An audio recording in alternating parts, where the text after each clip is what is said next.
In 1847, a technical memorandum submitted to the Imperial Russian Academy of Sciences addressed what appeared, at first glance, to be a mundane urban problem.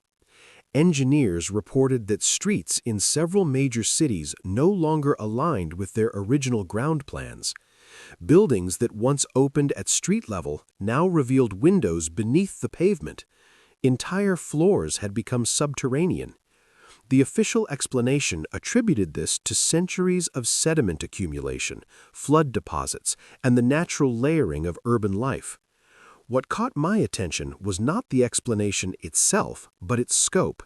The same condition was documented across cities separated by thousands of kilometers, governed by different administrations, built in different eras, and exposed to different environmental conditions. Municipal correspondence from the late 18th and early 19th centuries quietly referenced extensive excavation projects, operations focused not on expansion, but on removal. Existing layers were stripped away, lowered, and reclassified. Today, similar discoveries continue during subway construction and building renovations, often recorded as routine archaeological findings. Yet the uniformity of these buried levels raises a deeper question. If this was gradual, why does it appear so synchronized? And if it was deliberate, why was it treated as standard procedure rather than historical rupture? When I first examined the academic literature on buried urban levels, the prevailing explanation appeared internally consistent.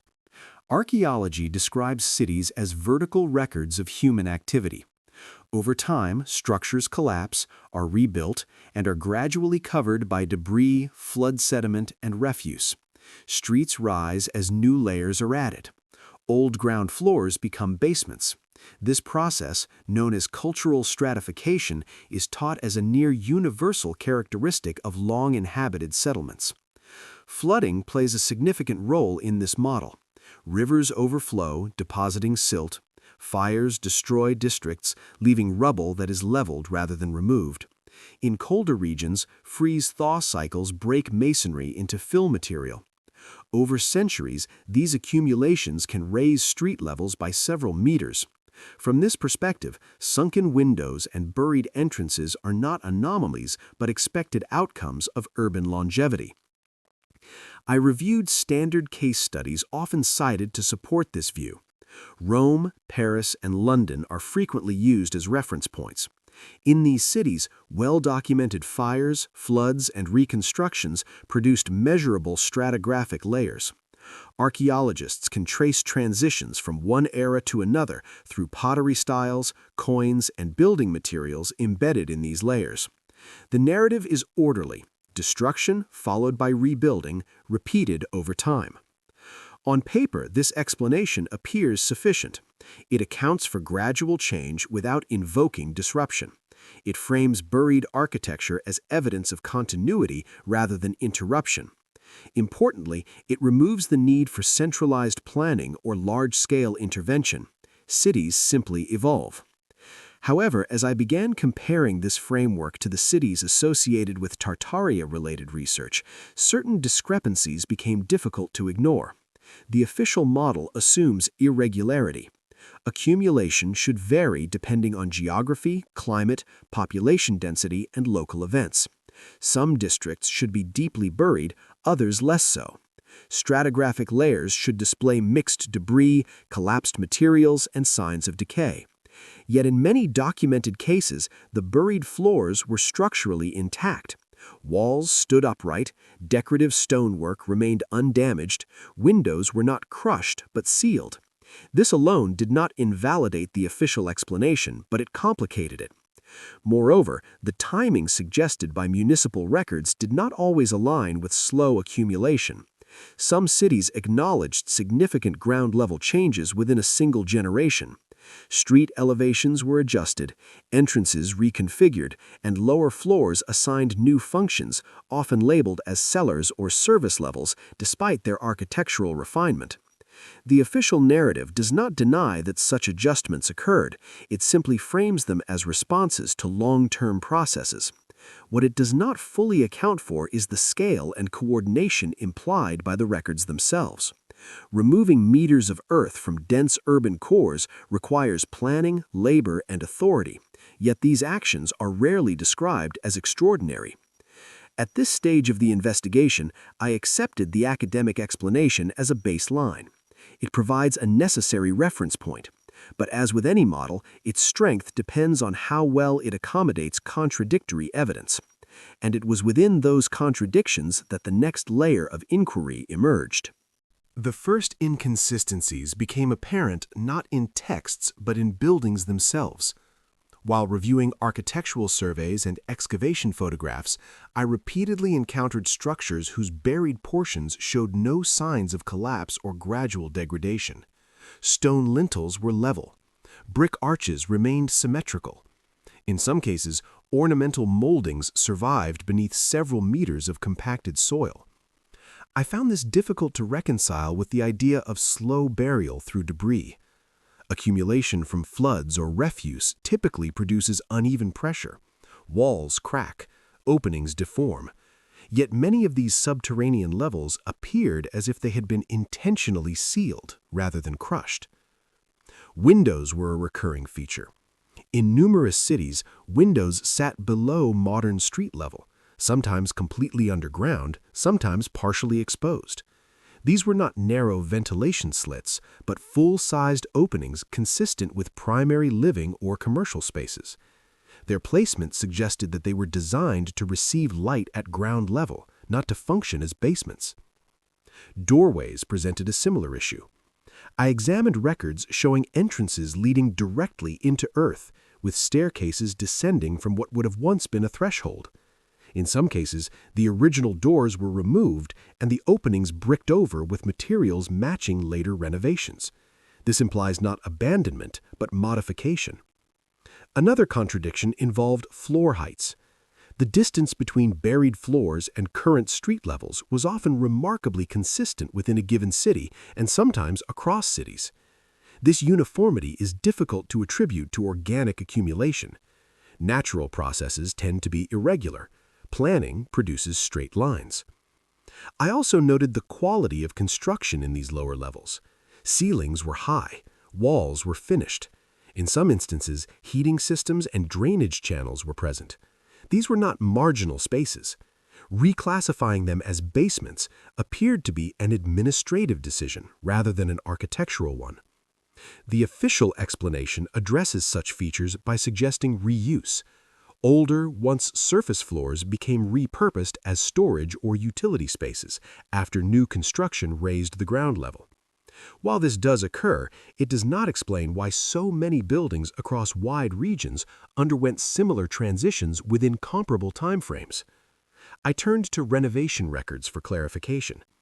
In several 19th-century municipal archives, I found references to ground adjustment, street normalization, and lower-level clearance. The language was technical and unemotional. There was no sense that something unusual had happened. The work was presented as maintenance. What struck me was what these documents did not say. There was little discussion of what caused the need for such widespread adjustments. No detailed inventories of what was removed. No debate recorded in city councils about the loss of usable space. The process appeared procedural. This absence of concern raises a question. If these changes were the result of slow, expected accumulation, why did they require such coordinated intervention? And if intervention was necessary, what event or condition prompted it? By the end of this phase, I was not convinced of an alternative explanation, but the architectural evidence suggested that the official narrative, while plausible in isolation, might not fully account for the observed precision and scale. To understand whether these were isolated cases or part of something broader, I began looking beyond. As I expanded the scope of my research, the similarities became more difficult to dismiss. Cities across Eastern Europe, Central Asia, and parts of Western Europe exhibited nearly identical architectural conditions. Buried floors appeared at comparable depths. Construction styles shared proportions and materials. Even the methods used to seal or repurpose lower levels followed similar patterns. I examined historical maps alongside modern topographic surveys. In several cases, early maps depicted street elevations lower than those of today, even when surrounding geography had not changed. Later maps showed revised ground levels without detailed explanation. The adjustments were simply incorporated into new baselines. Excavation reports provided additional context. During subway construction in the 20th century, engineers repeatedly encountered stone pavements, building foundations, and utility systems several meters below current streets. These were often documented as remnants of earlier phases without extensive analysis. The assumption was continuity, not disruption. What stood out was the dating. Artifacts found in these buried layers frequently belonged to the same broad historical window, often the 17th or 18th centuries. This temporal clustering raised questions. If accumulation was gradual, one would expect a wider spread of dates. I also noticed consistency in response. When buried structures were uncovered, they were rarely restored to their original function. Instead, they were either sealed again or integrated into modern infrastructure as storage, tunnels, or foundations. The past remained physically present but functionally absent. Comparing municipal correspondence from different regions revealed similar terminology. Phrases related to leveling, clearing, and standardization appeared repeatedly. This suggests a shared administrative approach, even among cities not politically aligned. The official explanation attributes this to parallel development. As cities modernized, they adopted similar engineering practices. Street widening, sewer installation, and traffic accommodation required raising ground levels. Older structures were adapted accordingly. This explanation accounts for some degree of uniformity, yet it does not fully explain why the buried levels themselves were so similar in design, nor why the depth of burial remained consistent even in areas with differing modernization timelines. I found no single document outlining a coordinated program across regions. There was no decree instructing cities to lower or bury existing layers. Instead, the pattern emerged indirectly through the accumulation of small, routine decisions recorded locally. This raises an important methodological issue. Large-scale systems do not always announce themselves explicitly. They can operate through standard procedures repeated often enough to become invisible. When every city follows the same normal process, the result appears natural, even if it is not.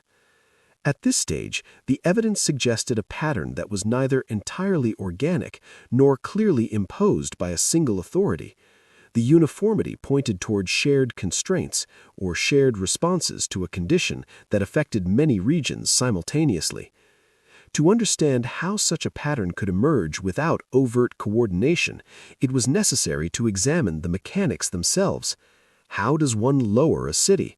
What systems make such an operation feasible? These questions led directly into the core of the investigation. Lowering an entire city is not a metaphorical process. It is a physical operation involving logistics, labor, and governance. I approached this chapter not by assuming intent, but by examining feasibility. What would it take to systematically reduce street levels and reclassify existing architecture? The first component is excavation. Removing meters of soil from densely built areas requires organized labor and disposal sites. Historical records show that cities maintained large workforces for public projects, including road maintenance and canal construction. Earth removal was not beyond their capacity. The second component is regrading. Streets must be leveled to maintain drainage and accessibility. This implies surveying and planning. In the 18th and 19th centuries, urban surveying was well established. Engineers produced detailed plans and elevation profiles. Adjusting street levels was technically achievable. The third component is structural adaptation. Buildings whose lower floors were buried had to remain stable. This requires reinforcing foundations, sealing openings, and sometimes adding new entrances at higher levels. Renovation records indicate that such modifications were common and standardized. Crucially, these steps do not require an explicit narrative of catastrophe or reset. They can be framed as improvements, sanitation efforts, or modernization. When repeated across multiple cities responding to similar conditions, the result would appear synchronized without being centrally directed. One plausible interpretation is post-event stabilization. Rather than rebuilding entire cities from scratch, administrations may have chosen to adapt existing structures to altered ground conditions. This approach would preserve valuable architecture while allowing urban functions to continue. What kind of event could necessitate such widespread stabilization remains an open question. The evidence does not point conclusively to a single cause. Flooding on an unprecedented scale, rapid sediment deposition, or infrastructure failure could all create conditions requiring intervention. Importantly, the records rarely describe the initial condition. They focus on solutions. Streets were raised, levels were adjusted, buildings were modified. The absence of detailed problem descriptions suggests either that the cause was considered self-evident at the time or that it was not deemed necessary to record. This chapter represents the core of the investigation because it shifts the focus from speculation to process. Regardless of cause, the cities functioned as if something had happened that required uniform response. The systems in place were capable of executing that response quietly and efficiently. What emerges is a picture of urban resilience rather than collapse. Cities adapted. They did not abandon their course. They integrated the past into a new baseline. Over time, the adaptation became normalized, and the memory of the original condition faded. Understanding this process does not require assuming lost technology or hidden empires. It requires acknowledging that large systems can respond to disruption without preserving a detailed narrative of that disruption. And it is precisely this normalization that leads to the next issue: how such changes disappear from collective memory. Once a city has adapted to a new ground level, the previous configuration becomes inconvenient. It complicates property boundaries, legal descriptions, and infrastructure planning. One of the most effective ways to manage this complexity is reclassification. I found numerous examples where former ground floors were officially redesignated as basements or cellars. This linguistic shift has significant implications. Basements are not expected to have windows, ornamentation, or primary access. Once reclassified, anomalies become acceptable. Redating played a similar role. Architectural elements that did not fit established timelines were often attributed to later renovations or stylistic revival. This allowed them to be absorbed into existing historical frameworks without challenging broader narratives. Demolition also contributed to erasure. When buildings were renovated or replaced, lower levels were frequently destroyed or filled. New foundations cut through older structures, removing evidence that might have prompted questions. These actions were justified as progress. Selective preservation reinforced the process. Above-ground architecture was celebrated and documented. Subterranean spaces were neglected. Over time, what was visible became history, and what was buried became infrastructure. Silence in the records does not necessarily imply conspiracy. Bureaucracies tend to prioritize current function over historical explanation. Once a solution is implemented, the problem recedes from view. Future administrators inherit a system without needing to know its origin. I noticed that when buried layers were mentioned, they were often framed as curiosities rather than subjects of inquiry. Short notes in excavation reports replaced comprehensive analysis. The assumption of gradual accumulation rendered further investigation unnecessary. This process of normalization is subtle but effective. By redefining terms, adjusting dates, and focusing attention elsewhere, an entire phase of urban history can be rendered invisible without deliberate suppression. The result is a historical landscape that appears continuous even when it contains evidence of disruption. Researchers encountering this evidence must work against layers of assumption embedded in both language and infrastructure. By the time modern archaeology encounters these buried levels, the context has been stripped away. What remains are fragments without narrative. This sets the stage for contemporary rediscovery, where the past resurfaces not as memory, but as anomaly. Modern discoveries and unresolved questions. In recent decades, urban expansion has brought renewed attention to what lies beneath modern cities. Subway construction, utility upgrades, and deep foundations routinely expose buried structures. Engineers document them, archaeologists catalog them, and then construction continues. I reviewed several such cases. The pattern persists. Stone streets beneath asphalt, windows opening into soil, entire rooms preserved below contemporary ground level. These discoveries are often described as expected, even when they challenge the logic of gradual accumulation. Modern disaster recovery offers a point of comparison. After floods or earthquakes, cities sometimes raise street levels rather than excavate entirely. Buildings are adapted, lower floors are abandoned or repurposed. Within a generation, the altered configuration becomes normal. This comparison does not provide a definitive explanation for historical cases, but it demonstrates how quickly large-scale change can be absorbed. What begins as response becomes routine. Memory fades faster than infrastructure. The unresolved questions remain. Why do so many cities share similar buried depths? Why do municipal records emphasize solutions over causes?